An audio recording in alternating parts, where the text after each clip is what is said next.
മക്കയിൽ ലൈസൻസുള്ള 2,68,000 ഹോട്ടൽ മുറികളെന്ന് അധികൃതർ.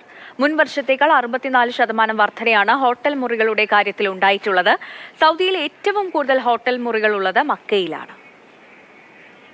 2024 കണക്ക് പ്രകാരമാണ് ലൈസൻസുള്ള മുറികളുടെ എണ്ണത്തിൽ മുൻവർഷത്തെ അപേക്ഷിച്ച് മക്കയിൽ 64% വർധനവ് റിപ്പോർട്ട് ചെയ്തിട്ടുള്ളത്.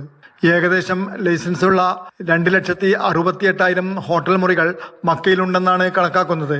മക്കയിലെ ആതിഥ്യ മേഖലയിലാണ് ലൈസൻസുള്ള ഇത്രയധികം ഹോട്ടലുകൾ ഉള്ളത്. സൗദിയിലെ വിവിധ പ്രദേശങ്ങളിൽ ഏറ്റവും കൂടുതൽ മുറികളുള്ള മേഖല മക്കയാണെന്ന് സൗദി ടൂറിസം മന്ത്രാലയം അറിയിച്ചു. മക്കയിലെ ആതിഥ്യ സേവനങ്ങൾ പ്രയോജനപ്പെടുത്തുന്ന സന്ദർശകരുടെ അവകാശങ്ങൾ ഉറപ്പുവരുത്തുവാൻ ടൂറിസം മന്ത്രാലയം ശ്രദ്ധാലുവാണ്. സന്ദർശകർക്ക് നൽകുന്ന സേവനങ്ങൾ മെച്ചപ്പെടുത്തുന്നതിനുള്ള തുടർച്ചയായ ശ്രമങ്ങളുടെ ഭാഗമായി നിരീക്ഷണം നടത്തിവരുന്നുണ്ട്.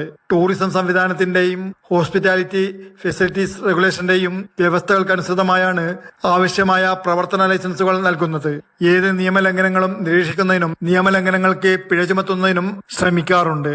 എല്ലാ സൗകര്യങ്ങളും പ്രതിജ്ഞാബദ്ധമാണെന്ന് ഉറപ്പാക്കാൻ വർഷം മുഴുവൻ തുടർച്ചയായ പരിശോധനയും നിയന്ത്രണ ടൂറുകളും നടത്തുവാൻ മന്ത്രാലയത്തിന്റെ പരിശോധനാ സംഘങ്ങൾ പ്രവർത്തിച്ചു വരുന്നുമുണ്ട്.